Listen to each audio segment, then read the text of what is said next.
so I saw that one of the pieces was was it the namesake "Am I Allowed," or it was the toilet paper with the letters cut into it through the laser. Yeah, it's kind of like what was the title of that one?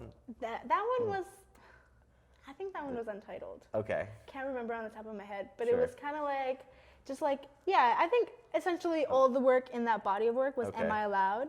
But then that one was kind of like, there's two versions. There's one that you can take, like a little sliver, and then Okay. there's like a whole toilet paper rolled, which is like, excuse me, I didn't want to bother you, but like, I was just wondering, it's kind of like beating around the bush to ask your question, because you're kind of like a little timid to, Sure. yeah. Okay. So, Awesome. So, so we got this idea of jankyism, and you know, the people that are of that movement and who it's for, and why it sort of exists, or how, you know, who's represented in that, and then the how and getting to the goal or building the art. So I do think that it's really interesting to maybe talk a little bit about, you know, with your unique role in looking at all this global work, global communication. Like, do you feel like some of the selection processes, you know, we talked a little bit about the underdog, but, you know, what are some of the ways that you feel like that lens that you have as an artist is reflected in, you know, reviewing all this work, or, you know, scouting different YouTube videos and seeing cool stuff, and maybe talk a little bit about that, if that sounds like a coherent question. for sure, yeah, Yeah. I think that does.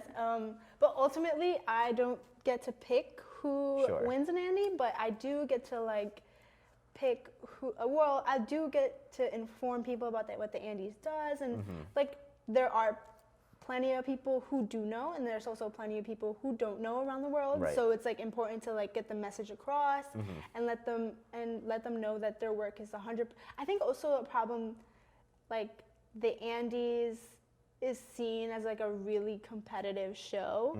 And some people are like, yeah, but my work is like, we're just a small agency, and then just like letting them know, it's like, no, this is 100%, like this is a great piece of work, and that encourages them to enter it. And then me just like watching, honestly, I'm a little selfish with it, where it's like me finding these like really amazing interactive spaces, and like a lot of like, I love work that does stuff for nonprofits, and just like, I think that like work that really gets somewhere is work with a purpose, where it's like purpose-driven work, and like the iconic Nike work, where with Colin Kaepernick, where it's like, I don't remember the words exactly, but it's like the moral of the story is like, if you're gonna believe in something, you have to Be all in. Like, be all in. Like sort you of, can't back out. Like that's what you're sticking to.